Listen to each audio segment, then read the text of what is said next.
నమస్తే అండి, welcome to our channel. మనతో ఈరోజు సీనియర్ జర్నలిస్ట్ దుర్గా కుమార్ గారు ఉన్నారు. సార్ నమస్తే. నమస్తే అమ్మ మౌనిక, మన పాప్కార్న్ వీక్షక మిత్రులకు కూడా. సార్, ఆంధ్ర తెలంగాణ రెండు రాష్ట్రాలుగా విడిపోయిన తర్వాత ఆంధ్రప్రదేశ్ రాష్ట్రానికి భోగాపురం అంతర్జాతీయ విమానాశ్రయం వచ్చింది. దీనివల్ల ఎటువంటి పర్యాటక పారిశ్రామిక వాణిజ్య రంగాలు వస్తాయంటారు? అంటే ఒకప్పుడు ఎర్ర బస్ కూడా రాని ప్లేస్లో ఎయిర్ బస్ వస్తుందంట అని కొంతమంది వెకిల్ చేష్టలు చేశారు. సో అలాంటి వాళ్ళకి ఈ విమానాశ్రయం ఎటువంటి సమాధానం చెప్తుందంటారు ఇన్ ఫ్యూచర్లో? మంచి ప్రశ్న అమ్మ. నిజంగా ఒక మాజీ ముఖ్యమంత్రిగా ఉన్న వ్యక్తి అలాంటి వ్యాఖ్య చేశాడంటే ఆయన అపరిపక్వతకి, అజ్ఞానానికి నిదర్శనంగా ఉంది. ఎర్ర బస్కు రాని చాటుకి ఎయిర్ బస్ వస్తుందా అని అన్నాడంటే, ఎప్పుడైనా డెవలప్మెంట్ అనేది ఎక్కడైతే జరగలేదో అక్కడే రావాలి. అక్కడ వచ్చినప్పుడే ఆ ప్రాంత ప్రజలకి మేలు జరుగుతుంది. అలాగే అది ఒక రాష్ట్రం ఆంధ్రప్రదేశ్లో పెట్టినప్పటికీ కూడా కొన్ని ఒరిస్సాలో ఉన్న రాష్ట్రాలకు కూడా, జిల్లాలకు కూడా అది ఉపయోగపడే పరిస్థితి.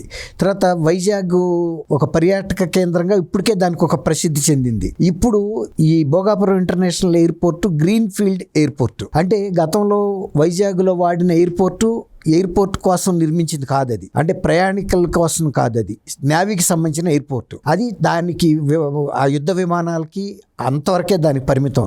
దాన్నే విస్తృతపరిచి ప్రయాణికుల సౌకర్యం కోసం కూడా వాడారు. కానీ ఇప్పుడు పెరిగిపోయిన అవసరాల దృష్ట్యా ఇప్పుడు హైదరాబాద్లో కనుక Rajiv Gandhi international airport green field airport, ఇది కూడా అంటే విమానాశ్రయం కోసమే భూసేకరణ చేసి ఎంత కావాలో అంత పెద్దగా కట్టారు. అట్లా ఇంతవరకు ఆంధ్రప్రదేశ్లో గ్రీన్ ఫీల్డ్ ఎయిర్పోర్ట్ ఇదే మెయిన్గా. ఇప్పుడు అంతకుముందు విజయవాడలో రన్వేల్ని కొంచెం పెంచారు. అక్కడ పెంచడానికి కూడా కొన్ని అవరోధాలు ఉన్నాయి. అంటే అక్కడ ఉండే కాలువలు కానీ, కొన్ని పరిస్థితులు, గ్రామాలు కానీ, అందువల్ల ఎక్కువగా విస్తృతపరచడానికి వీల్లేని పరిస్థితుల్లో ఇవాళ పూర్తి స్థాయి అంతర్జాతీయ విమానాశ్రయాన్ని భోగాపురంలో కట్టారు. దానికి ప్రధానమంత్రి గారు స్వయంగా రావటమే కాకుండా ఆయన ఇంకొక హామీ ఇచ్చాడు. భోగాపురం ఇంటర్నేషనల్ ఎయిర్పోర్ట్ని అల్లూరి సీతారామరాజు గారి పేరు మీద పెట్టడం అనేది స్వతంత్ర సమర యోధుడు, ఆయన ఫస్ట్ తరం ఆ బ్రిటిష్ మీద ఎదురు తిరిగి పోరాడి జీవితాన్ని అర్పించినటువంటి ఒక త్యాగశీలి, ఆయన పేరు మీద పెట్టడం ఈ విమానాశ్రయం ద్వారా ప్రయాణించే ప్రయాణికులు కూడా స్ఫూర్తిగా ఉండాలన్నాడు.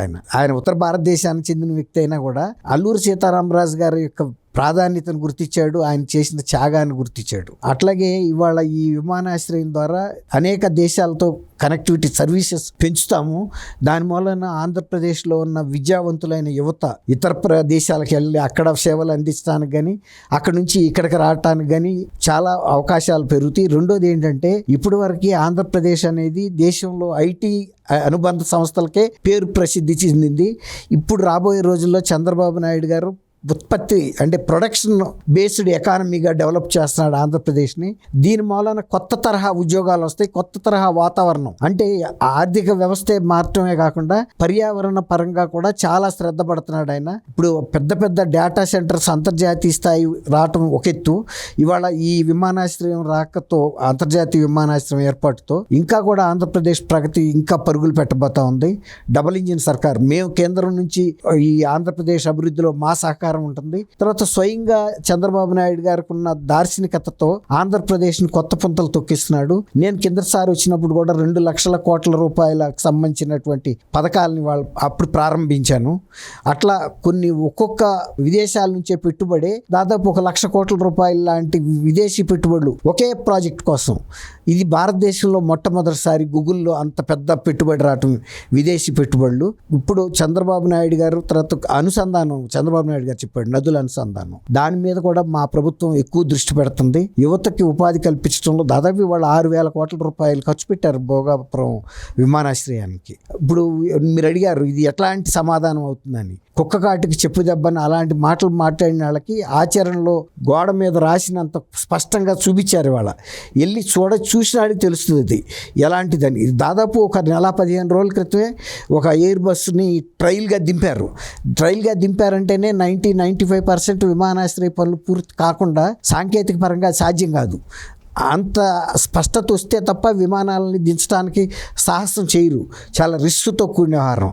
కాబట్టి అన్ని సాంకేతిక పరంగా అప్పటికే సిద్ధమైంది. ఇంకా కొన్ని మౌలిక సదుపాయాల విషయంలో అంతర్గత రోడ్లు అవన్నీ కూడా చేయడానికి ఈ టైం తీసుకున్నారు. ఒకసారి కనుక ఈ అంతర్జాతీయ విమానాశ్రయం షెడ్యూల్ మొదలైందంటే, ఇప్పుడు రాజీవ్ గాంధీ ఇంటర్నేషనల్ ఎయిర్పోర్ట్ కనుక వచ్చిన తర్వాత ఇవాళ బేగంపేట విమానాశ్రయం తర్వాత ఇక వాళ్ళ అది కేవలం విఐపీస్ వచ్చే దానికోసము, లేదంటే కొన్ని ప్రత్యేక సందర్భాల్లో మిలిటరీ ఎయిర్ క్రాఫ్ట్, అది కూడా ఏది కార్గో, అంతే తప్ప అట్లా ఇక విమానాశ్రయాన్ని పూర్తిగా బంద్ చేశారు. పూర్తి స్థాయిలో రాజీవ్ గాంధీ ఇంటర్నేషనల్ ఎయిర్పోర్ట్ ఒక్కసారి ఆపరేషన్ మొదలెట్టిన తర్వాత వెనక చూసింది లేదు, చాలా దిగ్విజయంగా చేసింది. ఇదే జిఎంఆర్ సంస్థ అక్కడ ఈ ప్రాజెక్టుని తీసుకుంది. వీళ్ళు ఢిల్లీలో కూడా ఇందిరాగాంధీ టెర్మినల్ 3 జిఎంఆర్, అది కూడా జిఎంఆర్ అనేవాళ్ళు ప్రపంచ స్థాయిలోనే ఇంటర్నేషనల్ ఎయిర్పోర్ట్లని నిర్మాణం చేయటం, నిర్వహించడంలో ఆరితేరారు. అనేక అవార్డులు వచ్చినాయి జిఎంఆర్లకి. ఇంకా వేరే దేశాల్లో కూడా వీళ్ళకి జిఎంఆర్ వాళ్ళకి ఉన్నాయి. కాబట్టి అటువంటి అనుభవం గల సంస్థ. తర్వాత జిఎంఆర్ గారు ఆ ప్రాంతానికి చెందిన వ్యక్తి. తర్వాత కేంద్ర విమానయాన శాఖ మంత్రి రామ్మోహన్ నాయుడు గారు సొంత ఆ పక్క జిల్లా. ఈ విమానాశ్రయం ఏర్పాటుకి నిజానికి కేంద్ర విమానయాన శాఖ మంత్రిగా తెలుగుదేశానికి చెందిన రామ్మోహన్ నాయుడు గారు అక్కడ ఉండటం అనేది చాలా కలిసి వచ్చే అంశం. ఆయన అట్లానే తెలంగాణలో కూడా వరంగల్ విమానాశ్రయం, ఆదిలాబాద్, అనేక సార్లు భద్రాచలం, ఇట్లా కొన్నిసార్లు విమానాశ్రయాల తోడ్పాటు ఇస్తున్నాడు. ఆయన చెప్పాడు కూడా, 2 తెలుగు రాష్ట్రాల్లో నా శక్తి మేరకి ఎవరు ఎక్కడ ప్రతిపాదనలు పెట్టినా నేను సహకరిస్తానని. జగన్మోహన్ రెడ్డి గారు గతంలో ఒక మాట చెప్పాడు, ప్రతి జిల్లా కేంద్రంలో విమానాశ్రయం పెడతానని. కానీ ఆయన హయాంలో ఒక్క విమానాశ్రయం కొత్తగా పెట్టింది లేదు. కానీ పాత విమానాశ్రయాలను నేను విస్తృతపరిచిన సందర్భం కూడా లేదు. ఇంతకన్నా ఇంకా గొప్ప సమాధానం ఏముంటుంది? కూటమి ప్రభుత్వం ఇప్పుడు జగన్మోహన్ రెడ్డి గారు ఒక ప్రతిపక్ష హోదాలు కూడా లేని పరిస్థితుల్లో అటువంటి మాటలు మాట్లాడటం కూడా ఆయనకి వాళ్ళ పట్టిన దుస్థితికి కారణం. ఎందుకంటే ఈయన పరిపాలనకి పనికిరాడు, అసలు రాష్ట్రంలో ఎలాంటి అభివృద్ధి జరగాలనేది ఈయనకు అవగాహన కూడా లేదు అనేది అనేక సందర్భాల్లో ప్రజలు కూడా గుర్తించారు. ఇలాంటి పిచ్చి తొగలకు స్టేట్మెంట్లు ఇవ్వటం. అలాగే రాజధాని అంశంలో కూడా ఆయన ప్రజల్ని గందరగోళపరచబోయి ఆయనే గందరగోళంలో పడినాడు. అక్కడ ఊరుకోకుండా మళ్ళీ మావి గన్ అనే ఒక పిచ్చి స్లోగన్ అందుకుని ఇప్పుడు ఈ ఎయిర్ బస్ కూడా అన్నాడు కదా, ఎర్ర బస్సే రానిది అని. మరి ఎర్ర బస్సు వచ్చిందా, ఎయిర్ బస్సులు వస్తున్నాయా అని సమాధానం చెప్పాల్సింది జగన్మోహన్ రెడ్డి గారు. Thank you sir. Thank you అమ్మా మౌనిక, మన వీక్షక మిత్రులకు.